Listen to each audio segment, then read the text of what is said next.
This happened a few years ago, around 2 in the morning. I was living with this guy at the time, someone who turned out to be emotionally abusive. That night, he got jealous over something at a party we'd just come back from. Not even an hour after we got home, he threw me out onto the porch and locked the door behind me. I didn't have my phone, wallet, or even a jacket. He'd kept all of it inside. It was freezing, and I stood there knocking and begging him to let me back in. But then he turned off all the lights, inside and out, and I knew I wasn't getting back in. I sat on the porch crying, feeling completely helpless. I thought about knocking on a neighbor's door, but I didn't want to make things worse or wake anyone up. Instead, I decided I'd walk to a gas station and motel a little under a mile away, hoping to borrow a phone and call a friend to see if I could crash at her place. About halfway into the walk, a white pickup truck passed on the opposite side of the road. I didn't look at the driver, but I heard the engine slow, then the truck made a U-turn. My heart sank. The truck pulled up beside me and the driver rolled down his window, asking what I was doing out so late. I lied and said I was meeting a friend at the gas station and that she was waiting for me. He smiled, offered me a ride. I politely declined, saying I didn't hitchhike. "Good," he said. "I don't pick up hitchhikers. You don't look like one anyway, just someone who needs help." He kept driving slowly alongside me, chatting and trying to convince me he wasn't a creep. Then he flashed a badge and said he was off-duty law enforcement, explaining why he was in regular clothes. I was cold, scared, and desperate, so when he offered the ride again, just until the gas station, I accepted. The truck interior was messy. Old coffee cups, newspapers, and overflowing ashtray. As I moved my feet, I saw something shift under the paper, handcuffs, along with some rags, a high-vis bandana, and other odds and ends. He noticed and apologized, saying this was his hunting truck. I didn't think much of it at the time. He told me his name was Dale and asked why I was out dressed the way I was. I started talking about the fight I had with my boyfriend. He joked that he should go back and arrest him. He told me about his own family, a wife, 2 kids, a dog. It sounded like the picture-perfect home. That's when I realized I hadn't asked to use his phone yet. When I did, he said no. He had to save his battery. I felt uneasy but brushed it off. Soon after, we passed the gas station. I pointed it out gently, but he didn't respond. My stomach dropped. I was starting to panic. My voice cracked as I asked him again to let me off. Nothing. When I glanced over, his face had changed. His eyes were cold, distant, like something had just shut off inside him. I tried to keep calm, reminding myself of the saying, never go to the second location, but I was scared. There was snow on the ground, and I wasn't dressed for the cold. I wasn't even tied up, but I felt completely trapped. I remembered the handcuffs under the papers and quietly used my feet to nudge them beneath the seat, trying not to draw attention. Then he started muttering under his breath, "Girls shouldn't be out this late. Look what you're doing to me. Dressed like that." It went on like that. I didn't respond. I just cried silently. Eventually, he pulled off the road into a wooded area. He told me there was something wrong with the truck and that I needed to get out and check the bed with him. He grabbed the keys and got out. I clung to the center console, begging him not to make me get out. He shouted at me to move, but then something strange happened. He stared at me, long and hard, then slowly got back in the truck without saying a word. He turned off the headlights. Everything went a dim, eerie blue. The silence was unbearable. Finally, I asked again if I could use his phone. He didn't answer for a long time, then flatly said, "I don't have a wife. No kids. My house is empty." I asked what he was thinking about. He said without emotion, "I'm thinking about what to do with you." I started crying again. He told me to stop. Then, after a long silence, he turned the truck back on and started driving. When I saw lights ahead, another gas station, I began planning to grab the wheel. But before I could act, he pulled into the lot. "Don't tell anyone," he said, "or I'll find you. I was just teaching you a lesson, not to get into cars with strangers." Before he could finish, I opened the door and ran for the gas station. I paused only to glance at his license plate as he sped away. I only caught the last few digits. Inside, I begged the clerk to call the police. When an officer arrived, thankfully not Dale, I gave him everything I could. The truck details, what the man looked like, what he said, the partial plate. The officer checked the surveillance footage, but later claimed there was nothing on it. When I asked to look, he refused, saying, "Do you not trust me?" I never heard anything back. Every time I followed up, I either got silence or was told my case number didn't exist. I asked my friend, whose house I ended up at that night, if she'd ever heard of anything similar happening in the area. She never had. So I let it go.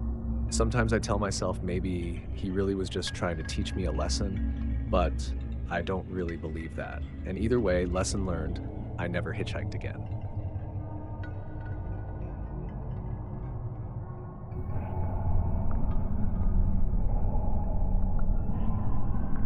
This happened back in 2016. My parents had recently relocated to the Pacific Northwest, and I was driving cross-country to visit them.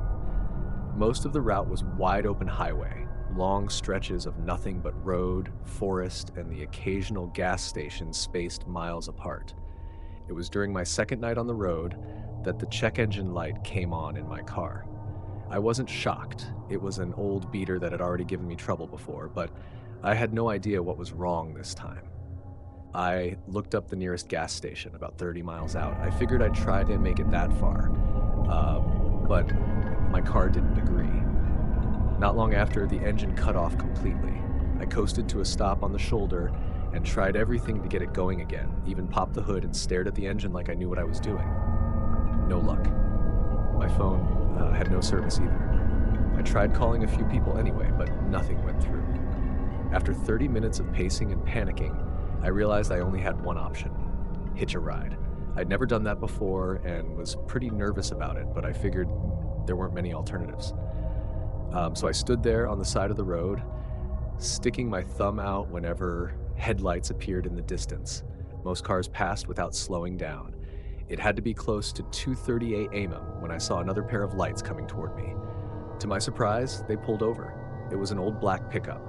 As I walked up, I saw the driver, thin, pale, with long, stringy hair and a narrow, bony face. Something about him made my skin crawl, but I was cold, tired, and desperate, so I told myself to just get through it. I hopped into the back seat. I tried to keep things casual, asking where he was headed. "Just cruising," he said, like it was a normal thing to drive empty roads in the middle of the night with no destination. He never asked me why I was stranded or where I needed to go, which was weird. Then he caught my eye in the rearview mirror and said, "You don't have any weapons on you, do you? Just making sure I'm safe." He smiled again, wide and unnatural. I told him no and tried to laugh it off, but my nerves were starting to kick in. After about 10 minutes of driving in silence, he suddenly turned off the highway onto a gravel road. My whole body went tense. "Hey, where are we going?" I asked. He didn't answer, just kept driving, his eyes fixed straight ahead. I asked again, louder this time, but he ignored me. I placed my hand on the door handle and braced myself. Whatever this guy had planned, I wasn't going along with it. A few minutes later, a crumbling old farmhouse came into view, sagging and half collapsed, its front door hanging open like a gaping mouth. Suddenly, he slammed the brakes. I jolted forward. The man flung his door open and started rushing around the truck. Without hesitating, I threw my door open and bolted into the nearby woods. I could hear him right behind me, but once we were under the tree cover, it got so dark I could barely see my own hands, let alone him. I ducked behind a tree, held my breath, and waited. His footsteps passed within feet of me. Then I heard his voice. "Hey, come on, let's go back. I wasn't trying to scare you," he called out, over and over in this bizarre sing-songy tone. "I'll still give you a ride. Just come out." It was one of the most disturbing things I've ever heard. But what was worse, I never heard his footsteps return to the truck. I had no idea where he was. Eventually, I started quietly moving through the woods, guessing at the direction of the highway. Once I got deep enough, I pulled out my phone, dimmed the screen, and to my amazement, it had service. I called 911 immediately and had them track the call location. I made it back to the road and met 2 state troopers there. By the time they arrived, the truck and the man were gone, vanished without a trace. They even checked out the farmhouse. It was abandoned, exactly what it looked like. No signs of recent use, no lights, no furniture, just a rotting husk. The strangest part was how confidently the man had driven there, like he'd been there before, like he had a plan. I don't know what would have happened if I hadn't run, and honestly, I never want to find out.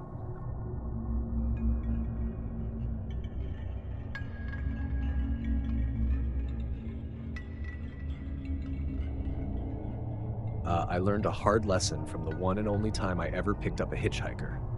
Lesson being, never pick up a hitchhiker. It happened on a Sunday morning, just past 1 a.m. I was driving along Route 117 in upstate New York, a rural stretch of road lined with woods and farmland with maybe one house every couple of miles.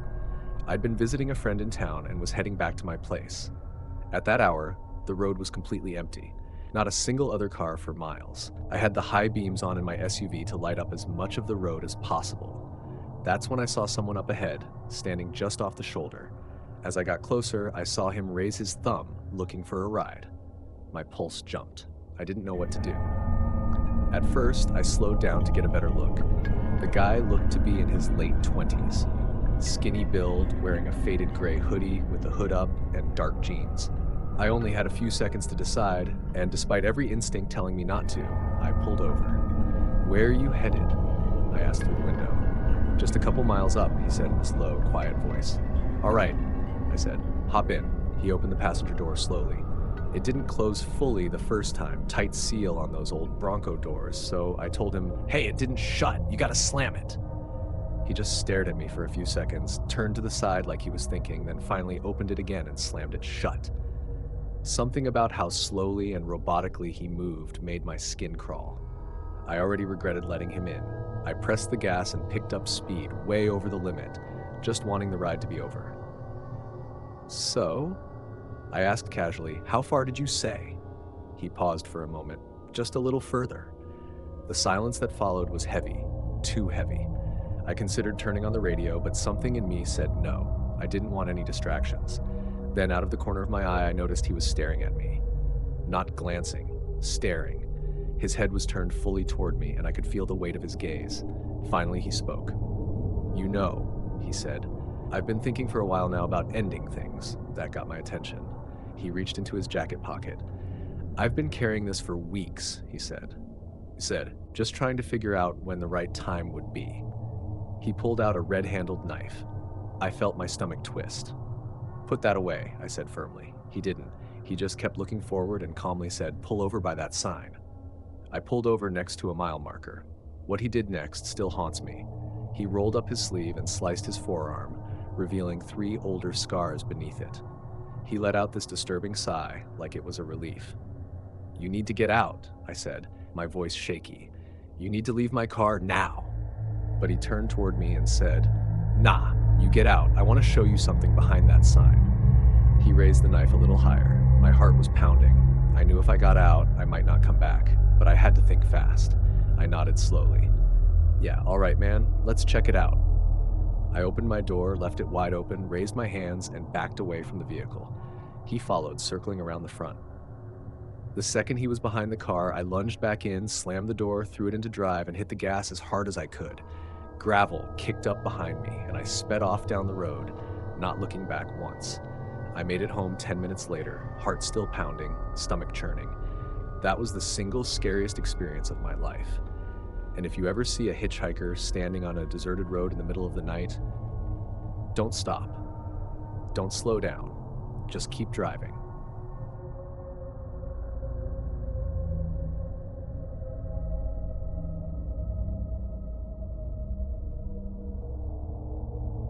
This happened in October of 2007. Every year, my job gave us 12 vacation days, and since I hadn't used any yet that year, I decided to take a week off to visit several states across the country. For transportation, I mostly relied on hitchhiking, something I'd done many times before. Despite all the bad reputation it has now, I actually really enjoy it. I've met quite a few people through hitchhiking who are still friends today. So it was about 3 p.m. and I was walking along a rural road, giving the classic thumbs up sign that hitchhikers use. It had been a while since my last ride, and I'll admit I was getting a bit desperate. Suddenly, a blue pickup truck pulled over beside me. Inside were 2 men, probably in their early 50s. One asked where I was headed, and after I told them, they exchanged a glance and then motioned for me to hop in. They seemed okay enough, so I tossed my bag in the back seat, climbed in, and closed the door. But then I noticed the entire floorboard was covered with all sorts of ammunition. Before I could rethink my choice, we were already cruising down the highway at 65 miles per hour. I tried to start some casual conversation to break the tension, which actually helped for a little while. But somehow the talk shifted to how one of the men had recently been released from jail for assault. Not long after, they asked me how much cash I was carrying. That's when the situation started feeling really dangerous. By then, I'd been hitchhiking for a few days and looked pretty rough, so I played it off like I was homeless and had no money on me. They responded with complete silence. For the next half hour, not a word was said, although I kept catching the driver glancing at me through the rearview mirror. I tried to ignore it, something I regret to this day. 15 minutes later, to my horror, the driver exited the highway and took a deserted dirt road. I immediately sat up and asked, "Hey, where are we going?" 15 seconds passed with no answer, so while the truck was still moving, I grabbed my bag, unlocked the door, and jumped out. I looked up just in time to see the blue pickup slam on its brakes, then shift into reverse. I can't explain how fast I got up and sprinted into a nearby wheat field. I ran for 5 minutes and swear I heard gunshots behind me, far away but unmistakable. I kept running for another 5 minutes until I reached a sign for the main highway. I called the police, explained what had happened and where I was, then waited hidden in the field until officers arrived. They drove me to the closest station to file a report. I didn't have much to give in terms of descriptions, just two men in a blue pickup truck. I didn't catch the license plate or get a good look at their faces. That whole experience was by far the scariest moment of my life. I still hitchhike from time to time, but now I'm way more careful about the cars I get into.